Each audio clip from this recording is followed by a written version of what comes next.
Chapter 57. What should we do? Candace asks as she, Tremor, Flame, Ember, and Sparks all gather together. So I just yell Cinder Sam disappears? How does that even happen? It was like it was in 1 second, then half a second later, poof! Flame shook his head. You don't think he got vaporized, do you? Tremor looked at the Fire Guardian, who rubbed his chin thoughtfully. It was a possibility. Don't be ridiculous, Candace echoed him sternly. He must have gone off somewhere. I don't think he got vaporized or anything like that. Then where is he, Candy? Candace fell silent. Tremor smirked and cocked his head aside. I thought so. Shut up. Candace smirked back at him. She wasn't gonna let him get to her. So should we go look for him or what? Ember asked. I said we should wait here. Flame suggested. We shouldn't move Stella just yet. She needs to rest up. She's fine, actually, Ember reported, but I do agree with you. She does need rest. So I guess we're just supposed to sit here and hope for the best. Sparks demanded. I can't just wait for Sparks to show up when I have no idea what's going on with him. Sparks, calm down. Sparks raised a paw. You calm down.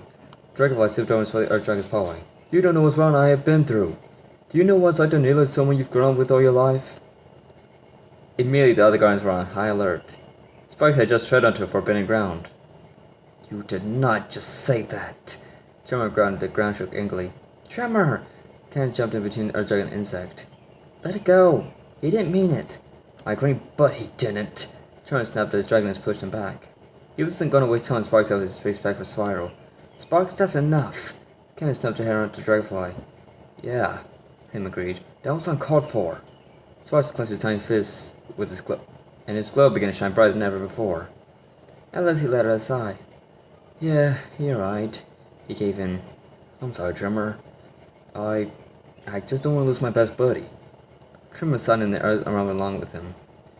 I understand, he nodded. I wouldn't want that to happen to you. Let what happen to him? Every head snapped around to face the darkness of the forest. Tremor growled and jumped in front of Candace and Sparks. To everyone's surprise, Spyro and Cinder stepped out of the shadows and into the firelight. Spyro, it's you! Sparks cheered and stepped over to his brother, giving him the biggest hug his little arms could muster. Sparks, are you alright? Spyro snuggled his brother back. I'm sorry to have just left you like that. You should be. Sparks pointed a finger at the purple dragon. You enjoyed a very nice dream of mine. And if I'm not followed by the morning, you're going to have to deal with the consequences. Oh, great. Now we're in trouble. Tremor looked at Candace. Candace said with him again. Well, it's good to have you back. I turned to Cinder. Both of you. Yeah, Cinder nodded bashfully. I don't think I'll be going back to side darkness anytime soon. That's good news for us, Lane chuckled. Take it with a grain of salt, a deep voice piped up. Who said that? Candace's eyes looked around the circle of dragons. Not me. Tremor shook his head. He stared at Flame, who turned to Ember, who to Sparks, who shrugged. Then who? Spyro and Cinder looked at each other as they knew what was about to happen. From out of the darkness, the black dragon tackled Spyro from behind and bit down sharp on the base of his neck. Spyro cried out in pain before leaning to his jaws. There was a loud snap and the pro dragon fell silent. Spyro! Cinder screamed. Leon roared on her in a flash and struck with his tail. The black dragon flew back and slumped hard against a tree. You! Tremor snarled short his wings as an open challenge. Back for more, are you? Hardly, Leon sneered. He opened his jaws wide and unleashed a beam of dark magic. The blast struck Tremor in the chest, knocking him into Candace. The two dragons flew backwards, smashed into dozens of trees before skidding to a halt unconscious. Flame let out an angry roar and launched for Leon's throat. The black dragon spun around and struck the Fire Guardian across the face with his tail. Ember snarled furiously and sprang into the air, a fireball forming at the back of her throat. Shadows spread out from Leon's body, and the darkness of the forest seemed to reach out for the pink dragoness. Before she realized what was going on, Leon's shadows had Ember tangled in their grasp.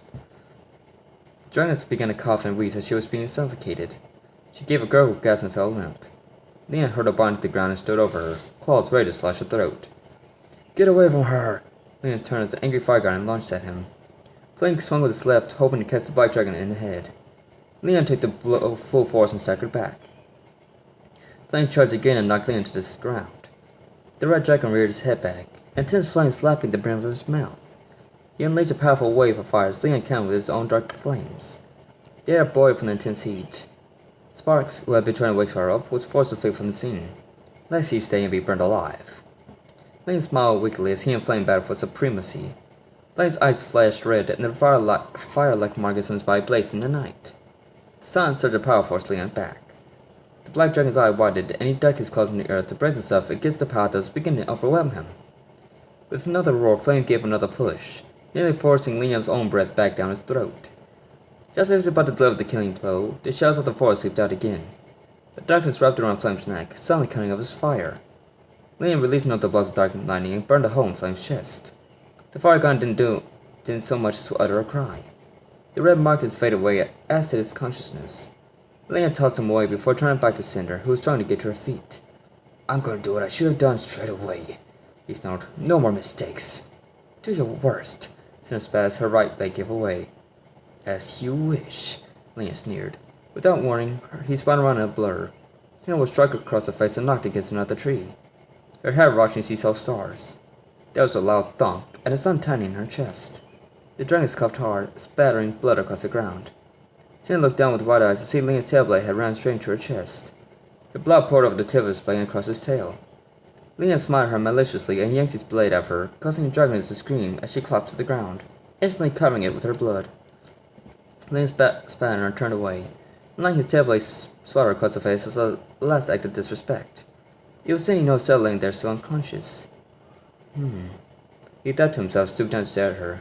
"Don't touch her," Cinder hissed, spitting more blood from between her teeth. "And what are you going to do?" Lane laughed. "Stop me?" He summoned the shadows of the night and picked the limp lightning dragons up. "She's coming with me." Cinder watched helplessly as he walked over to Spyro's body with Stella floating levels in the shadows behind him. "No, no," Cinder wheezed. Her breathing was growing more forced. She struggled to lift her head, but it felt so heavy she couldn't muster strength. "This is the end for your guardians." Lane growled as he had the Spyro onto his back. "When we're done, I'm going to make the world burn by my wrath." Another force began to resonate deep inside the black dragon's voice. "No." Cinder's most mature, she tried to get up. "Goodbye, Cinder." Malfoy laughed. The young black dragon's body became shrouded in dark magic as he spread his wings. With a few beats of his wings, he got into the air and hovered over the destroyed campsite.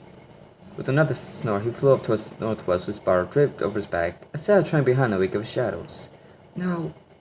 Come back," Cinder choked, her voice nearly inaudible. Tears streamed from her eyes, not from the pain, but from sheer helplessness. She tried with all her might to rise off the ground, but she had lost too much blood. "Spyro," she whispered. "I'm sorry. I failed you." She gave a weak sob as she lay dying beneath the tree.